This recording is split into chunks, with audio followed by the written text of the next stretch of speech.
yeah, if we live our purpose, everything works out. Everything is just wonderfully comfortable. I love life.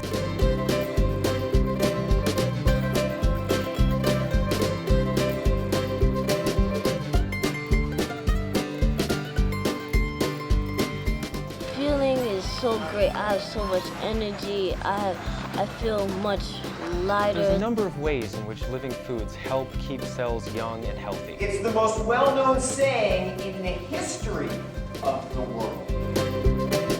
You guys are all so bright. Living live teaches planet health. My name is Dina. I am a doctor of chiropractic, and I am 32 years old. I work at a natural hygiene fasting facility in Northern California. We have 20 beds there. Typically, we have from 10 to 15 patients at a time. We do water fasting only, primarily, teach people about a whole plant food vegan diet, and I get to see a lot of great things happen and get to see people heal and recover from illnesses and experience the level of well-being that everybody really should. I also work as about half the time at that fasting center and the other half of the time in pretty much standard chiropractic practice. What I mean by cellular aging is that there's oftentimes research done within the scientific community, and they look at cells, because cells are the primary building blocks of human beings. Get a bunch of cells together, similar cells, and they make up tissues. And you get some similar tissues together and they make up an organ. You get some different organs together and they make up systems, such as your nervous system, your cardiovascular system, digestive system. When you put all those systems together, you have the entire organism. So when we look at the cell itself, because that is the building block of a human organism or any organism, that we can only be as healthy as our cells are. So cellular aging has to do with studies within the scientific community that determine how cells age, what keeps them young for longer, what makes them age quicker, and why they may malfunction in various ways. And when we understand that information and apply it to what we understand with living foods, we actually see an awful lot of support for what we're doing within the scientific community. Even though they may not necessarily realize it, there's a lot of excellent information there that, if applied appropriately, is very useful.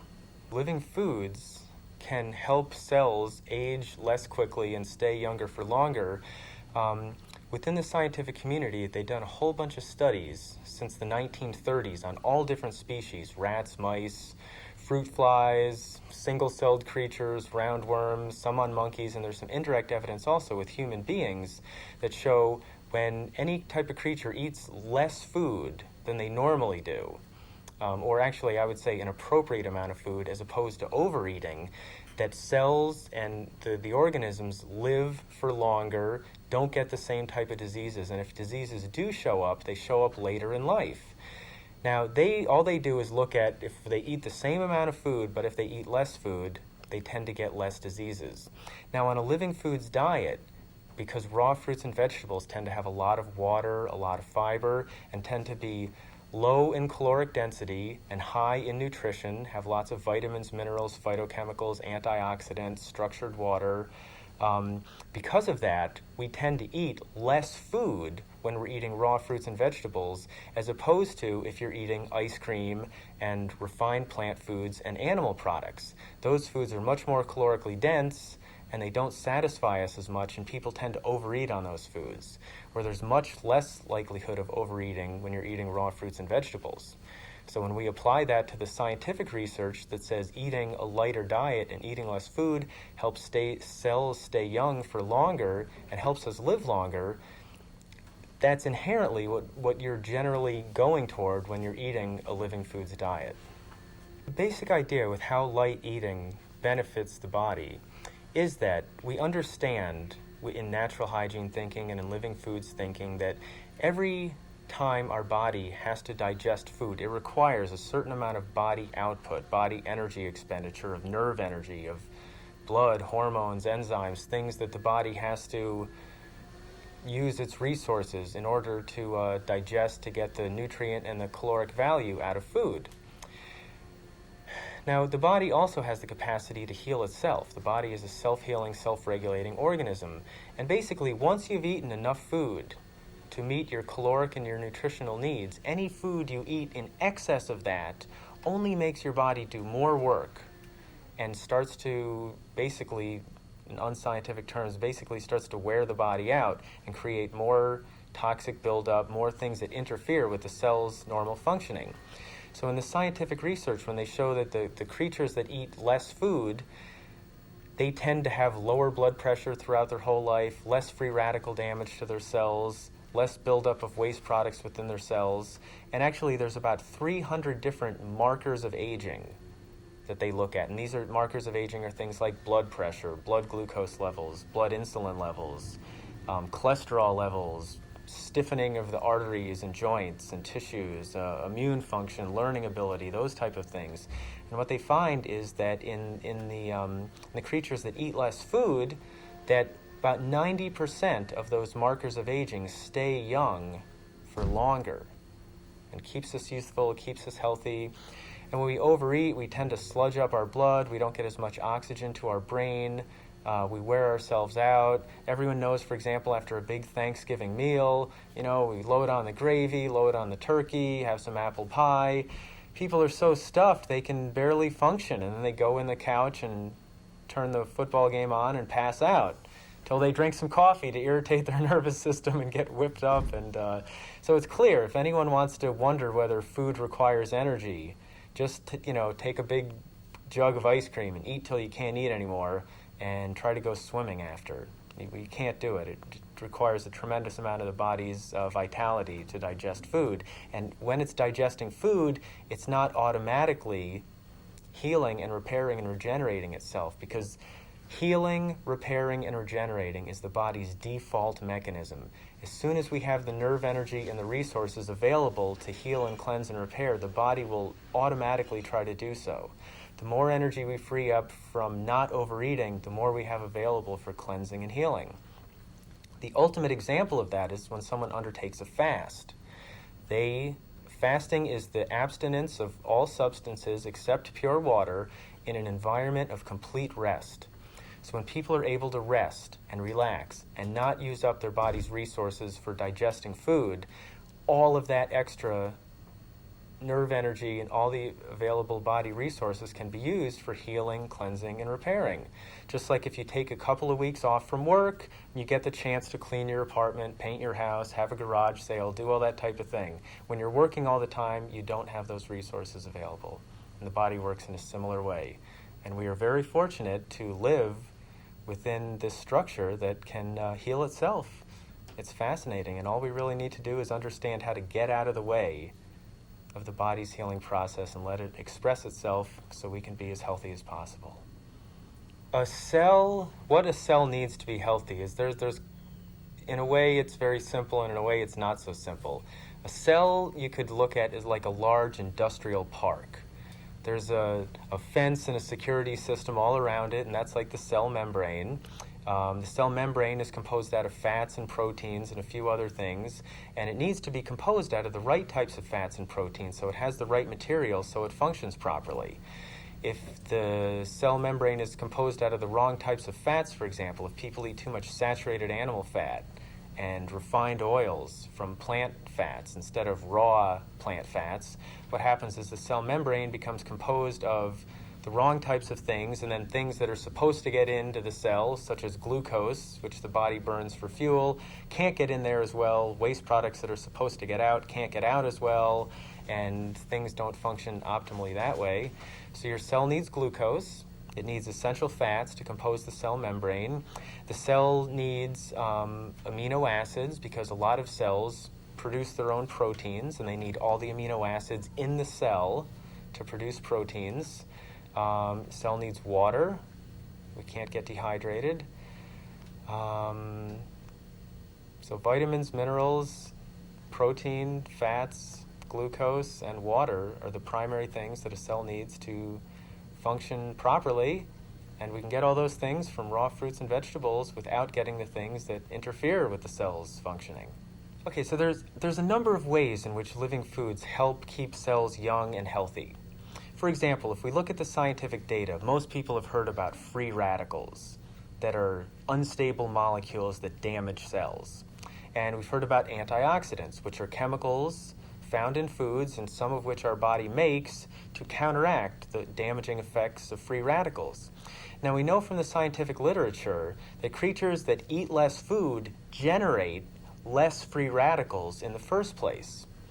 So for example, that's always the start. If you have a problem, instead of doing all the things like fighting the fire while you're feeding the flames, you try to look at the cause of what's happening and not cause as much of the problem in the first place. So when we eat a lighter diet, we generate far fewer free radicals in the first place. And the way to generate the fewest free radicals is by eating a diet as light as possible and not overeating.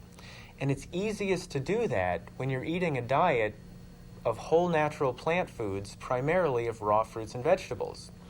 Raw fruits and vegetables contain fiber. Fiber helps take up room in your intestines. When your intestines get more stretched out, that sends a message to the hypothalamus, which is where the appetite regulating center of your brain is, and that tells your body that the more stretched out the intestines are, the more satiety we have and the more full we are, and the sooner we can stop eating. The body's also constantly regulating nutrient levels within the bloodstream, and if you don't have enough nutrients, your body will not feel satisfied and will tend to make us keep eating because hopefully we're getting nutrients from our food. With living foods, we're doing that. With the way most Americans eat, we're not necessarily getting very many nutrients from our food. So in other words, when we're eating fiber-rich, nutrient-dense foods, we're going to tend to eat less and generate less free radicals. The easiest way to do that, the best nutrient-rich, fiber-rich foods are raw fruits and vegetables. And it just so happens that those same raw fruits and vegetables are the foods that contain the most antioxidant nutrients. So the same diet will make you create the least amount of free radicals and also has the most amount of antioxidants to counteract the effects of those free radicals. And when we get excessive free radical production, such as when we're eating too much and eating too many animal foods and we don't have the antioxidants to counteract those, free radicals start to damage the cells. So for example, you could think of a cell like a large industrial park. It needs fuel, it needs supplies, it needs to get rid of the waste products. There's power plants, there's communication systems, there's supervisors, blueprints, all types of things are going on within this industrial park, which is like our cells are. Now, for example, cells need a supply of fuel, and the primary supply of fuel in our body is glucose, which is a simple sugar that we get in our bloodstream after we eat food. And this glucose needs to get into the cell, and it goes to a part of the cell, which is the power plant of the cell, known as the mitochondria. Now, when the mitochondria, or the power plant of the cell, takes the glucose molecule and runs it through the Krebs cycle and runs it through the electron transport chain, there's oxygen involved. A normal byproduct of that process is known as oxygen-free radicals. So that is the main source of free radicals, is from the power plant of the cell. And the more food we eat and the more stress we put on the cell, the more free radicals we produce. And what these free radicals start to do is the first thing they do is start to damage the power plants. So then the power plants don't work as efficiently and we don't produce fuel as efficiently. And then they start to make even more free radicals. And then we start to damage the power plants even more. And then eventually there's so many free radicals that they can damage other structures in the cell, can start to damage the cell membranes, can start to damage the parts of cells that put proteins together. And it can even start to go to the nucleus of the cell and damage the genetic material, the RNA and DNA. So by eating a diet as light as possible, focused on raw fruits and vegetables, we minimize this free radical damage within the cell and keep everything functioning optimally. So people often think that they can just eat whatever they want, make their body generate as many free radicals as they want, and just take their antioxidants, and they're free from the damaging effects of free radicals. It makes much more sense to eat a diet that generates the fewest free radicals in the first place. Antioxidants sometimes can have a place in helping people be healthy, but they don't make up for a bad diet. As far as organic produce versus commercial produce, a lot of times people worry, oh, this isn't organic, this and that. And I clearly think there's no doubt that organic produce is superior to commercial produce. However, oftentimes I see people, for example, not buying commercial produce because it has pesticides on it, and then instead they buy Wonder Bread and pasta and those types of things because they think, oh, it's not produce and it doesn't have pesticides on it.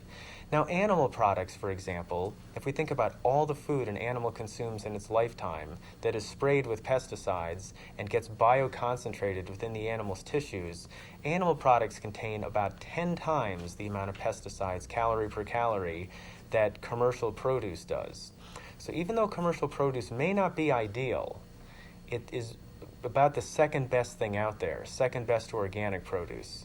Far better than processed food, far better than animal food, and it can supply the body with most of the things it needs to function optimally. But probably the most important thing to understand about aging is that we don't necessarily get problems due to deficiency. We get problems due to excess. Heart disease, for example, is from excess fat and excess cholesterol, excess inorganic minerals. Cancer tends to be highly associated with excess fat and excess animal protein.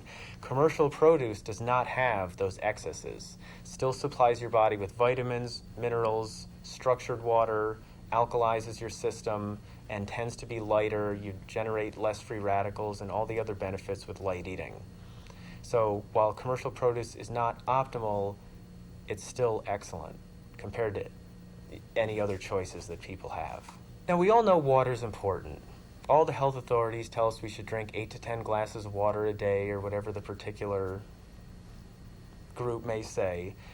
We know drinking water is important. It helps flush waste out of our system. Now, the best water to drink is the water that comes from raw fruits and vegetables. The water that comes from raw fruits and vegetables is actually in a different form molecularly than regular water out of the tap, or even distilled water or reverse osmosis water, purified water. Now what it is without getting too technical, is that the bond angles between the hydrogen and the oxygen are different. And so the water molecules are actually less polar, which means they don't have as much positive and negative charge to them, and the water molecules can actually slide across each other more easily. The water is less sticky in raw fruits and vegetables. The structured water is less sticky than regular water. So when this water composes your blood, that means your blood doesn't stick together as much. The water molecules can get into places that other water molecules that are not structured can't. And what they also say is that as a fruit and vegetable is growing, the sun's energy gets absorbed in the bonds between the hydrogen and the oxygen, and then when we consume those foods, that energy gets liberated into our body. So by getting water from raw fruits and vegetables, we are indirectly getting the sun's energy within our body and within our cells. I oftentimes hear the question where people are wondering about spring water versus distilled water, for example, saying that people need to consume spring water with minerals in it because we need the minerals. And they say that water without minerals will leach minerals out of your body. Now the thing is, if I took a scoop of mud and put it in water and mixed up a glass of muddy water, there would be a lot of minerals in that. But if I drank that, those minerals are not in a form that my body can absorb effectively. They're not in a living form, they're not in colloidal form, they're not chelated. My body can't utilize those particularly well. When a plant takes minerals into its system and the sun beats down on it and it adds the other organic complexes around it, then our body can absorb minerals from plant food. And water without minerals does not leach minerals out of your body. It doesn't give you osteoporosis from drinking distilled water. The most important thing you can get from water is just pure water. You get minerals from food, and you want your water to be pure without any other waste in it. Why would one ever want to do a fast? Why would anyone in particular want to go someplace and pay the people to not feed them? Sounds like a crazy idea. We're all taught in this society that you need food for energy, you got to eat to keep up your strength, all that type of thing. And what we realize with a little bit different model of understanding how the body works is that people tend to get sick from excess. Excess fat, excess cholesterol, excess junk food clogs up our system and makes us function not as optimally.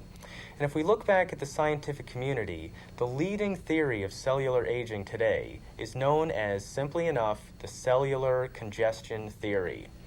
And what the cellular congestion theory says is that as a cell ages, waste products accumulate within the cell. And these are waste products both from outside the body as well as our own internally generated waste products that are a normal part of metabolism. As these waste products accumulate within the cells, they start to interfere with the cell's optimal functioning. And because the cells are the building blocks of us, we can only be as healthy as our cells are. So what fasting allows the body to do is it allows the body to eliminate much of these waste materials from our system. Waste materials within cells and within tissues, these intermediary byproducts of metabolism that accumulate, get the opportunity to diffuse out of our cells and tissues and into our bloodstream. Now, once all that is in your bloodstream, your liver and your kidneys have the opportunity to break that material down and eliminate it from our system. Once your body is free of these accumulated waste materials, it functions with a much higher level of efficiency. People look better, feel younger, are thinking clearer, and feel better than they have typically in many, many years after a properly conducted fast. The definition of fasting I subscribe to is the abstinence from all elements except pure water in an environment of complete rest. People often talk about juice fasting, nutritional fasting. I had a chiropractic patient come in a couple of months ago, and she had checked off on the list that she had fasted before. And I asked her, "Oh, you fasted before?" And she said, "Oh, yeah." I said, "Well, was it a water fast?" "Oh, no, I was eating this, I was eating that. I was on a food fast." And it was interesting that all those things may have their place, but they're not actually fasting. They are much different physiologically than a water-only fast. So when I speak about fasting, I'm speaking about drinking only water in an environment where you can rest, where you're under appropriate clinical supervision. Fasting can oftentimes help people transition to eating a healthier diet in a number of different ways. One is that oftentimes, anytime someone starts consuming a lighter diet and less food, and they use less of their body's resources to digest and assimilate and eliminate the food they're eating, then they automatically have more energy available for cleansing and healing and repairing. So once you start eating a healthier diet, your body will have the opportunity to do a little house cleaning and to start eliminating waste products from itself. Oftentimes, this process isn't very much fun. The body goes into a cleansing mode, and you can start getting headaches, coated tongue, bad taste in your mouth, feel exhausted, aches and pains. It's oftentimes difficult for people to go through that period. Now, what fasting can do is fasting makes that elimination process and the healing process happen much more quickly. So people can, quote, get all of this cleansing over with in a short period of time, and it gives them a really good head start. So after they're done fasting, most of the initial cleansing is done with, and then they can eat a healthy diet and not have to experience that over months at a time. They can do it all in a shorter period of time with fasting. Another tremendous benefit of fasting is that when people are on a standard American diet, they're usually used to eating a lot of stimulating things: oil, salt, sugar, vinegar. And because we're constantly bombarding our sensory input with all those things, your body goes through a neuroadaptation where those sensors become less receptive because they have to tone down a little bit or down-regulate because of the constant bombardment. So then what happens is when someone wants to switch to a natural foods diet, their sensory receptors are so dulled that natural foods don't taste good to them because they don't have that stimulating effect. Fasting can help the body neuroadapt and reset their taste receptors and other receptors in the body, so natural foods all of a sudden taste really good. And when you do something that you enjoy, you're naturally going to stick with it. And instead of trying to discipline yourself into a raw food diet or into a vegan diet when your body isn't ready for it, I think a much better approach is to try new things, start to get used to them, and as your body gets used to those, and as your natural instincts draw you toward healthier eating, the old, less healthy habits will naturally fall away, and going toward being healthy will be a joyous process instead of a stressful one. Because if it's a stressful one, you can only willpower your way into healthy eating for only a certain amount of time until eventually you're going to fall back into your old habits. If you do it gradually and you enjoy the process and you feel empowered, then you can keep it up for a lifetime. And that's the ultimate goal, is we want people to be healthy for a lifetime, not just for a short period of time. And once you fast and once your body is cleaner and once your taste buds are more adapted to healthy food, that type of food and keeping your body pure will be more and more enjoyable, and it will be an easier process. Overall, it's extremely important that people don't necessarily watch what I'm saying here and decide that they're going to fast at home. There's a number of reasons for this. Fasting needs to be done in an environment of complete rest. When you go to an appropriate fasting facility, they supply an environment where you can rest, where you're not distracted, where the phone isn't ringing, where your relatives aren't coming over telling you you're going to die, where your friends aren't bringing you pies and saying, this has gone on long enough, you need to eat, you're going to die, you're getting sick, and then they have the doctors call you. You need to be in an environment where you're supported, where there's people around who understand what's going on, and where you are supervised by doctors clinically experienced in fasting. During the fasting process, the body has the opportunity to eliminate a lot of accumulated waste within your body and within your cells in a very short period of time. Oftentimes, this can result in quite significant cleansing reactions, which are difficulties like nauseousness, vomiting, diarrhea, headaches, aches and pains. There's all types of things that can occur as the body's trying to heal itself. However, not everything that occurs is a cleansing reaction. Sometimes, without clinical knowledge, people mistake serious health conditions which require attention and intervention. They mistake those things for cleansing reactions. This is very dangerous because then the people continue on the fast, they don't get the intervention that is required, and they can get themselves into a very severe problems.